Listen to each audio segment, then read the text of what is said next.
दोस्तों, एक लड़का होता है रोहन। वह जब अपने ऑफिस से घर पे आ रहा था तो उसे अचानक एक सुनसान जगह पर एक लड़की दिखाई देती है। वह सोचता है कि ये लड़की जो है अकेली है, इसे मैं छोड़ देता हूँ जहाँ वो चाहती है। वो लड़की से पूछता है कि चलो आपको जहाँ जाना है मैं छोड़ दूँगी। वह लड़की बिना कुछ कहे चुपचाप उस रोहन के साथ बैठ जाती है उसके बाइक पर और कुछ भी नहीं बोलती है। रोहन 1 घंटे तक बाइक चलाता रहता है।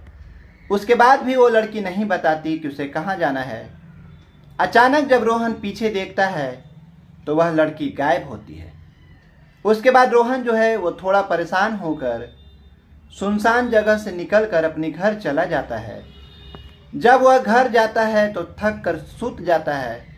जब रोहन पूरे नींद में होता है तो उसे ऐसा एहसास होता है कि कोई उसके बगल में सोया हुआ है। जब वह उठकर देखता है तो कोई नहीं होता, लेकिन उसका शरीर जो है वो पसीने पसीने हो जाता है। वह डर जाता है। उसे ऐसा बार बार लगता है कि वही लड़की जिसे वह ड्रॉप करके आता है, वही लड़की उसे परेशान कर रही है, वही लड़की वहाँ पर उसके बगल में आकर सोई है। रोहन जब बाहर निकलता है, दूसरे दिन भी जब रोहन जो है वो बिस्तर पर सोता है तो उसे वो लड़की होने का एहसास होता है। जैसे ही उसकी नींद खुलती है वो देखता है कि वही लड़की उसके बगल में एक कुर्सी पर बैठकर रो रही है। उसके चेहरे को देखकर रोहन बहुत ही डर जाता है, बहुत ही भयभीत हो जाता है।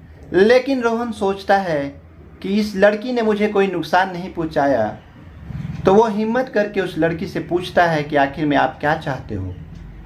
दोस्तों, आखिर में वो लड़की क्यों इसके पीछे पड़ी हुई थी और रोहन को वो क्या बताना चाहती है, जानते हैं अपनी कहानी में वो कौन लड़की थी और वो केवल रोहन को ही क्यों दिखाई दे रही थी।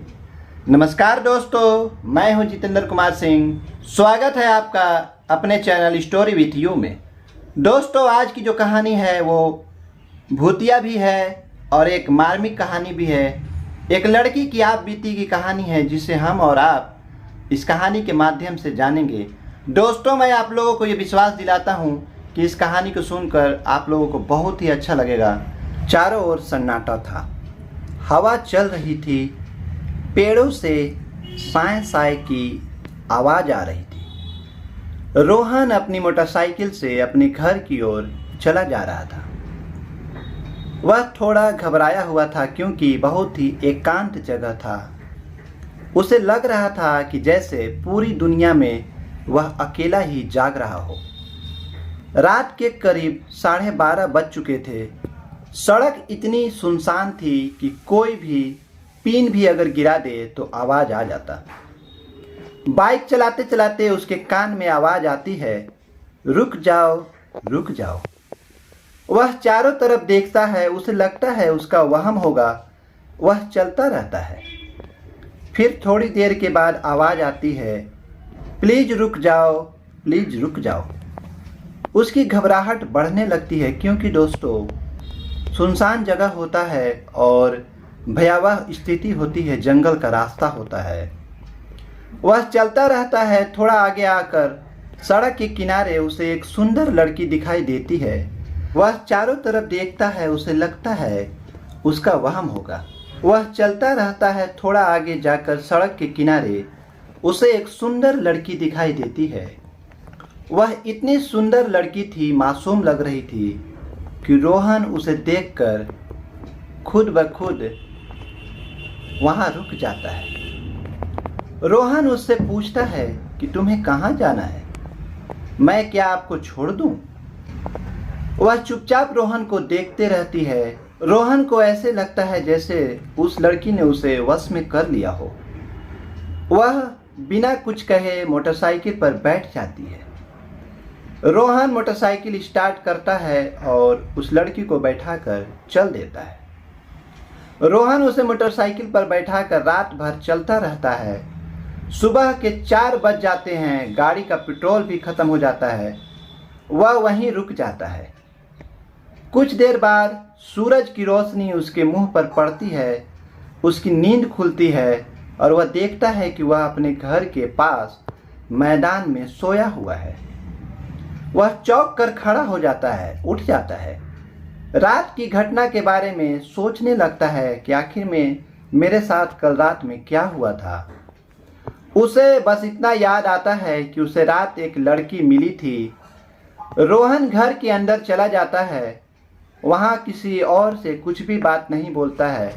वह किसी को भी रात वाली घटना के बारे में नहीं बताता। दोस्तों, रोहन जो है वो बहुत ही थका थका महसूस करता है, इसलिए वो आज के दिन ऑफिस से भी छुट्टी ले लेता है कि सर, आज मेरी तबीयत ठीक नहीं है, मैं घर पर आराम करूँगा।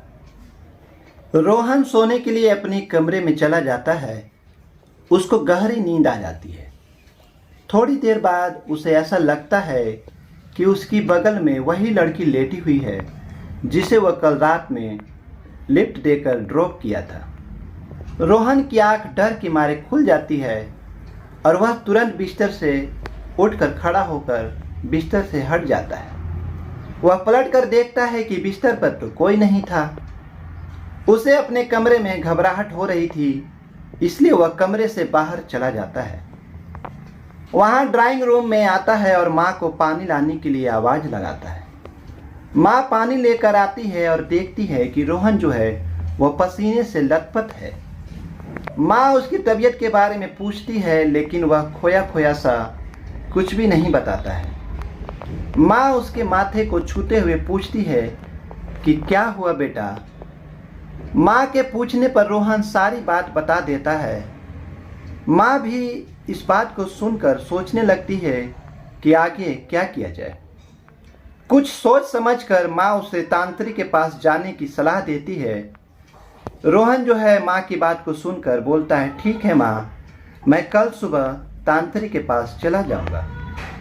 रोहन मन में सोचता है कि आज की रात आराम से कट जाए, कल तो तांत्रिक को घर में ही लाकर दिखा दूंगा, उसे बताऊंगा कि मेरे साथ क्या हो रहा है।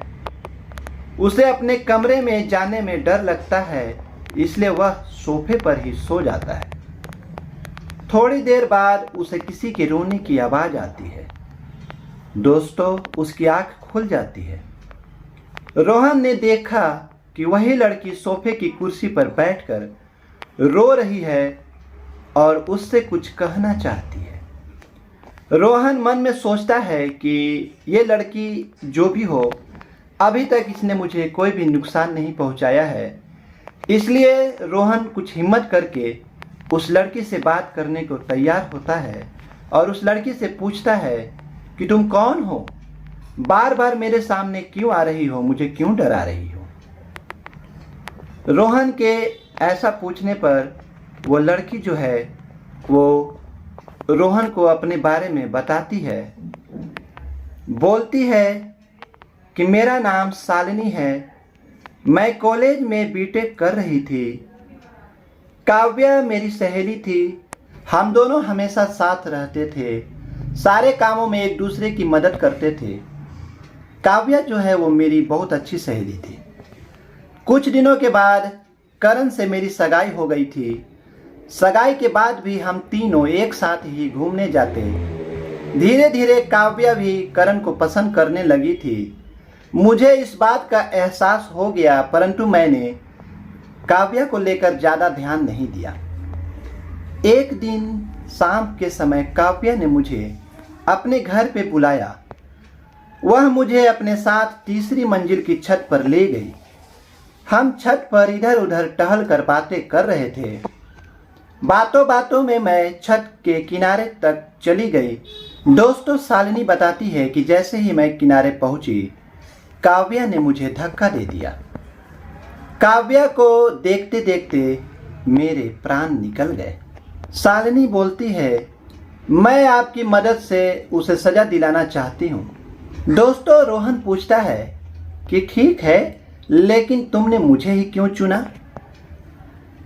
शालिनी बोलती है कि तुम पहले इंसान हो जिसने मुझे देखकर गाड़ी रोकी थी।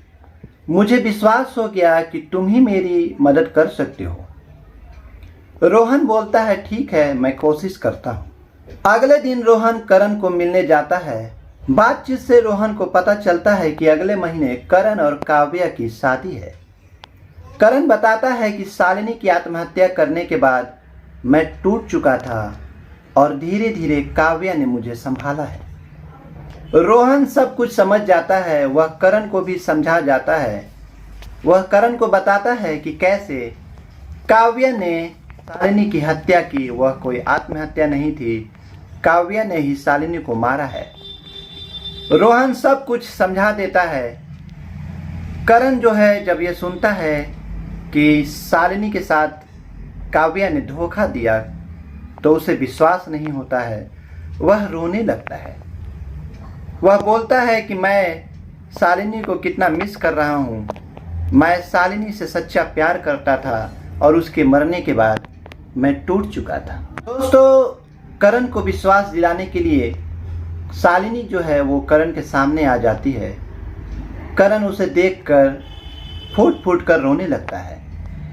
करण शालिनी को गले से लगाना चाहता है, हाथ से छूना चाहता है, परंतु दोस्तों यह संभव नहीं था। वह एक प्रेत योनि में चली गई थी। करण जो है वो तड़पने लगता है। रोहन उसे संभालता है। दोस्तों, करण और रोहन मिलकर एक योजना बनाते हैं। करण काव्या को फोन करके कहता है कि शालिनी उसको परेशान कर रही है। वह नहीं चाहती है कि हम लोगों की शादी हो। मुझे ऐसा लगता है कि उसके साथ जरूर कुछ गलत हुआ है। करण ने इस बात को जब काव्या से बोला, काव्या जो है इस बात को सुनकर डर जाती है और वो सोचने लगती है कि कहीं शालिनी जो है वो उसके पास भी नहीं आ जाए। रात को जब काव्या सोने जाती है तो देखती है कि बेड पर शालिनी पहले ही बैठी हुई है। दोस्तों, यह देखकर काव्या जो है वो बहुत ही डर जाती है और करण को फोन करती है। करण वहां आ जाता है। वह काव्या से कहता है कि शायद शालिनी तुमसे कुछ कहना चाहती हो। यह सुनकर काव्या और भी डर जाती है, क्योंकि काव्या ने ही शालिनी को मारा था, तो उसके मन में हमेशा डर बना रहता है। काव्या करण को अपने घर पर ही रोक लेती है, बोलती है प्लीज तुम मेरे घर पर ही रुक जाओ, मेरे साथ कुछ भी बुरा हो सकता है। अगले दिन जैसे ही करण वहां से जाता है, फिर उसे शालिनी दिखाई देने लगती है।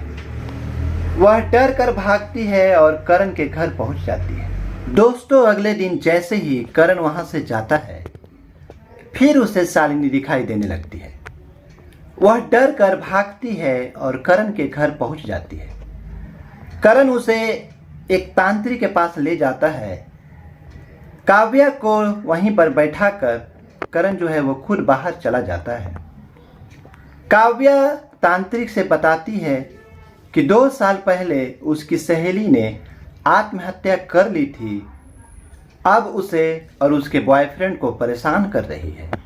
तांत्रिक बोलता है कि ठीक है, मैं आत्मा को बुलाता हूँ और उससे पूछता हूँ कि आखिर में वो तुम्हें और तुम्हारे बॉयफ्रेंड को क्यों परेशान कर रही है। जब तांत्रिक मंत्र पढ़ता है तो उसके सामने शालिनी का भूत आ जाता है।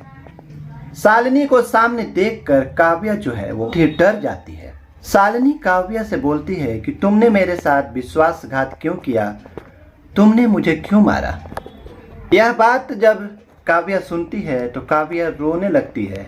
काव्या बताती है कि शालिनी मुझे माफ़ कर दो, मैं मन ही मन करण को पसंद करने लगी थी।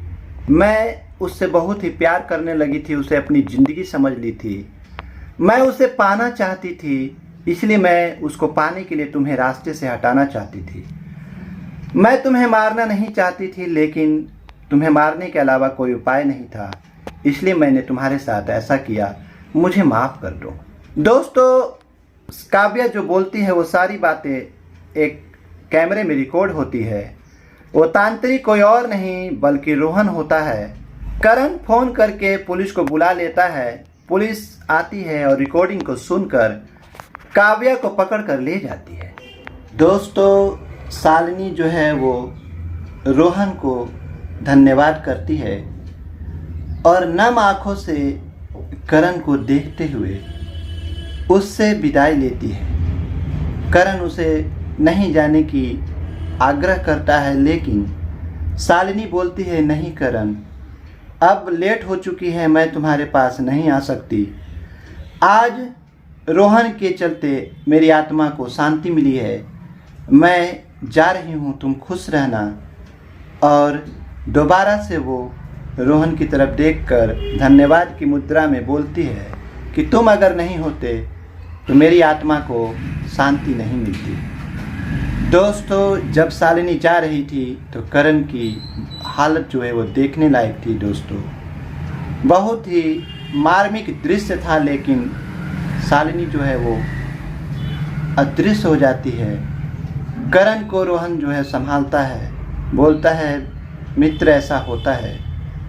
उसके बाद करण जो है वो अपने काम पर ध्यान देता है, रोहन भी अपने काम पर ध्यान देने लगता है। दोस्तों, हमें कभी भी दूसरे के साथ अपनी स्वार्थ के लिए बुरी भावना नहीं रखनी चाहिए। आप लोगों का इसमें क्या विचार है कि क्या काव्या ने शालिनी के साथ ठीक किया? आप अपने विचारों को कमेंट्स में ज़रूर बताएं। अंत तक वीडियो में बने रहने के लिए आप लोगों का बहुत बहुत धन्यवाद। मिलता हूँ फिर एक नई कहानी के साथ, तब तक के लिए जय हिंद, जय भारत।